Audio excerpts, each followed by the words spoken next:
But what happens when a civilization that does not fear chaos, does not worship gods, and does not recognize individuality enters the galaxy?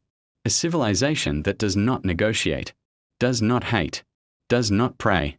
A single message echoes across the void: we are the Borg. Resistance is futile. What if the Borg Collective entered the Warhammer 40,000 universe? The first Borg cube enters the galaxy through an unstable transwarp rupture near the eastern fringe. Imperial Auspex arrays struggle to classify the object. It is not a ship in the traditional sense. No visible weapons batteries. No heat signature matching Imperial reactors. No warp presence. A perfect cube. As Imperial patrol vessels approach, Vox channels are hijacked instantly. Your biological and technological distinctiveness will be added to our own. Moments later, the patrol fleet is gone. Not destroyed. Assimilated. The Borg do not announce themselves with conquest. They begin with adaptation. The Adeptus Mechanicus is the first to take notice.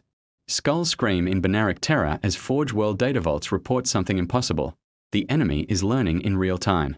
Lasgun frequencies become ineffective after seconds. Plasma weapons lose efficiency after repeated strikes. Even void shields begin to fail as the Borg adapt their harmonics. Servitors captured in battle are returned, improved, enhanced, controlled. To the horror of Mars, the Borg begin to understand machine spirits. Or rather, they understand that machine spirits are not spirits at all. They are fragmented human cognition.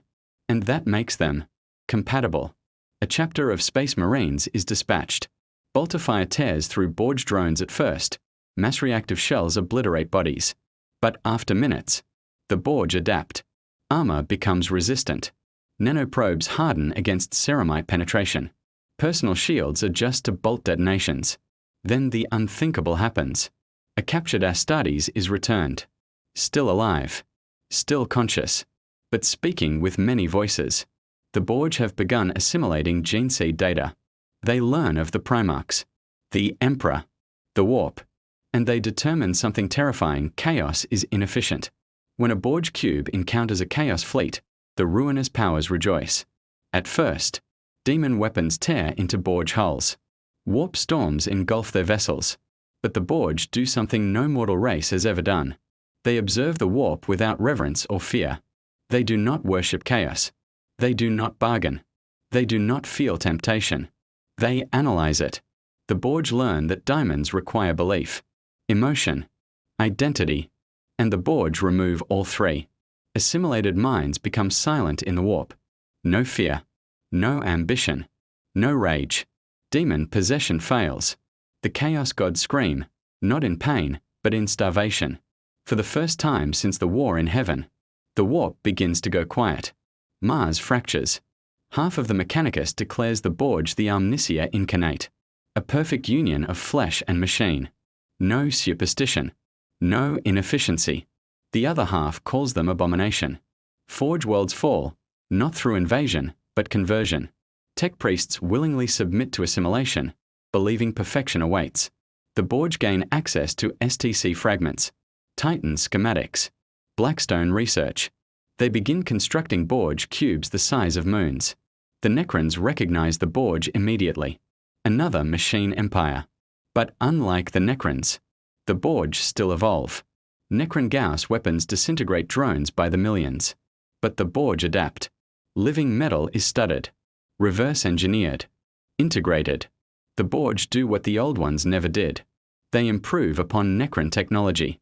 For the first time since biotransference, the Necrons feel something close to fear.